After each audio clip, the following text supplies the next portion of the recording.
The fifth laboratory is one of the most important beats that Fullmetal Alchemist's story hits. It is the moment where Ed learns a bit about the government's corruption, about the research behind the Philosopher's Stone, and about the much larger scheme that he's gotten himself tied up in. However, despite this general importance that is relevant and apparent in both Mangahood and 2003, the event takes on particular importance in 2003. But that isn't to say that it does a perfect job of handling this incident. In fact, there is one way in particular that it falls flat, at least in some regards of its presentation. And that is in its portrayal of Barry the Chopper.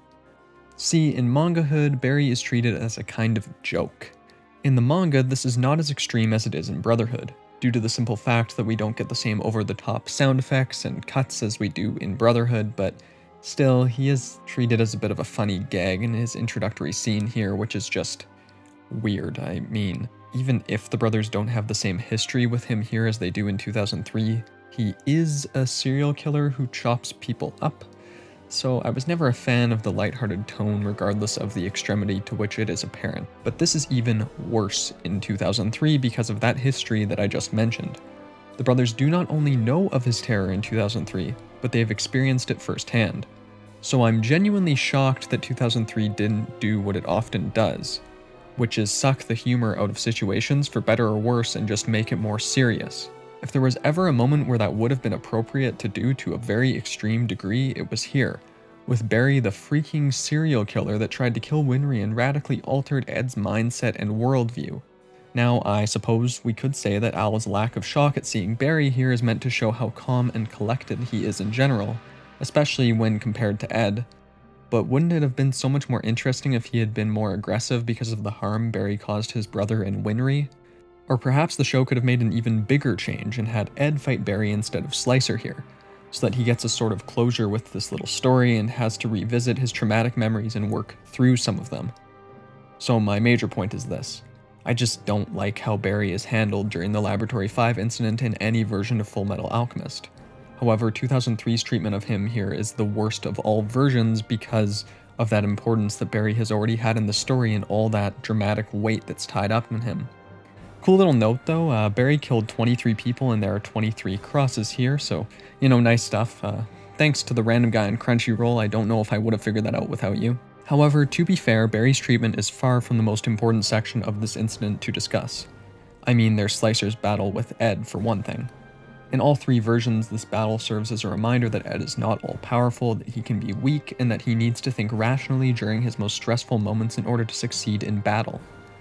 The aftermath of this battle also makes it clear Ed holds some sort of value to the homunculi, and that he plays some part in this whole scheme that he does not understand at all yet, at least in Mangahood's case. Of particular import when considering the difference between each version of Fullmetal Alchemist is the moment following Ed and Slicer's battle, when Ed has successfully defeated Slicer and is talking with them. In Brotherhood, one moment that's really powerful is when Ed says that he has to consider Slicer people, because if he didn't, then he would be saying that his brother isn't a person either. While this moment is also powerful in the manga, it's far more powerful in Brotherhood because right after he says it, the show cuts to Al fighting Barry, and Barry trying to trick Al into thinking that he isn't human. So, good job, Brotherhood. That context really brings this whole thing together. Actually, Brotherhood overall handles this scene really well, and successfully adapts the manga's material. And that's a good thing because this is where we see Ed's ability to change others through kindness, as his way of talking to Slicer is what convinces Slicer to tell him what's going on in the laboratory. Of course, he's cut off by lust, murdering him, but Ed still does the right thing here, and is going to be rewarded for his actions. In Laboratory 5 in general, he just doesn't really need to question his morals, and that's not something that really changes in any serious way throughout Mangahood, or at the least, it's not one of the series' major focuses. And that's where 2003 completely changes things.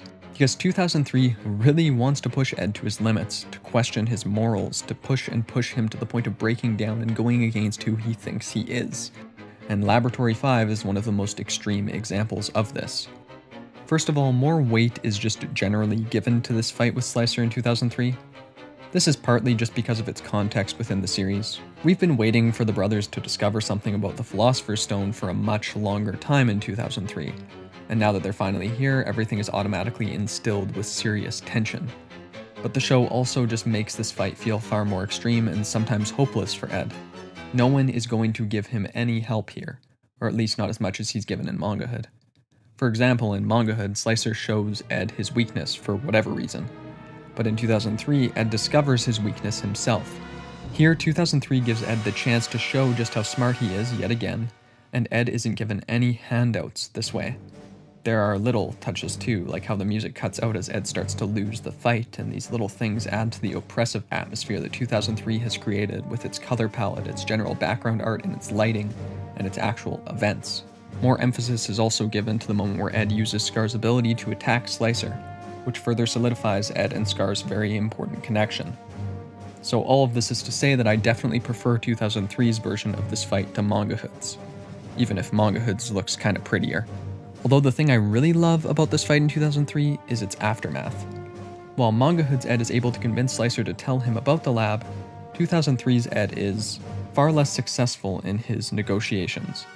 Actually, one of the Slicer brothers kills himself in front of Ed, after talking about the pain of being locked in his steel body in this limbo state between human and inhuman.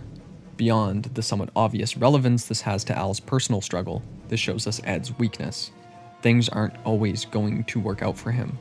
He's going to try and fail, he's going to lose. People won't listen to reason, or sometimes he'll just be wrong. His somewhat innocent way of thinking here is incredibly short-sighted, as the Slicer brothers are sure to point out, and they're right. Why would Ed want to return two serial killers to their former human selves? Would he be willing to turn a blind eye to their crimes? He's being a blind idealist here, and the show is deeply critical of that. The point here is that sometimes there is no answer. Sometimes there is no right thing to do, and that's just so much more interesting to me than Mangahood's idea that treating people well is what's really important in a situation like this. Furthermore, this is a fantastic way of showing Al's pain through other characters. As Ed says, I'm not going to allow Al to go through this. And this is where 2003 leaps away from its source material. Here, homunculi need Ed to use all of these human lives to create a Philosopher's Stone for them. Greed and Kimberly make an appearance, Show Tucker returns, Scar enters the mix. Perhaps even more important than simple character inclusion, however, is the way that 2003 starts to carve out some of its own rules, such as that the homunculi react negatively to their remains. Of course, this isn't stated yet, but it is shown, as Greed is locked up in this underground cave with a skull, presumably his skull, above him. Another example of this sort of thing is when Scar drops some hints about his brother's relationship to lust, and yet another is Envy's hatred for Ed because he carries Hohenheim's blood. One thing I'm a bit uncertain of here is how the show treats Show Tucker, and how he is suddenly regretting what he did. Now, I've heard people say that in Brotherhood, Show Fucker's actions are portrayed in a somewhat understandable, or at least kind of sympathetic manner, and I've heard some people say the same for 2003. Honestly, I've never really felt that way about either version of Tucker. To me, he's just an insane man who wants to maintain his lifestyle at any cost. Not his family's lifestyle, just his. No one else. I mean, he sacrifices his wife and daughter for it, so yeah, I don't know. And beyond that, he's just insane. Like, if he thought that he could do this to his daughter after he did it to his wife and have no one figure out about it, that's pretty stupid. So I always thought that he was just a deranged man who had gone beyond reason and who had lost his mind and hurt those closest to him. Another change they made, though, was making him ugly as sin, which I think is a smart move. Why not have him be as ugly on the outside as he is on the inside, and seemingly by the product of his own experiments? It shows that no one is off limits to him, including himself at this point in the series. And if there was somehow any doubt before, there's none left now. Show Tucker has gone completely mad. Now, I do really like the fact that Tucker is included at all. In Mangahood, he died quite a while ago at Scar's hands. Having him return forces Ed to face his past, at least to a certain degree, and shows just how meaningless his discovery of Tucker's inhuman acts was in the end. After all, Tucker wasn't even executed or thrown into a real jail for it. Instead, he was just hired on in this creepy lab, and he took on the job or was forced to make more chimeras. In some ways, this does create an interesting parallel between Show Tucker and Ed.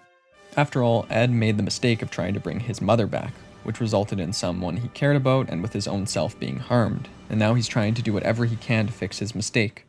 Of course, the big difference between Ed and Tucker is that Ed's mistake was a far less disgusting one. He was just a kid who wanted his mom back. Tucker, meanwhile, is a monster who has basically killed people, and who has been driven mad by guilt or grief or both, and is just trying to do the same thing over and over again to horrible ends despite it not working. In this way, Tucker is what Ed could become. if Ed were to give up his morals on his quest to get his and his brother's bodies back, which is especially important considering what's coming next. To really bring this danger home, and to draw more parallels between Ed and other characters, we are treated to a bit of Scar's backstory, mainly Scar's memories of his brother. We see that Scar's brother tried to use human transmutation to bring his loved one back, but it looks like...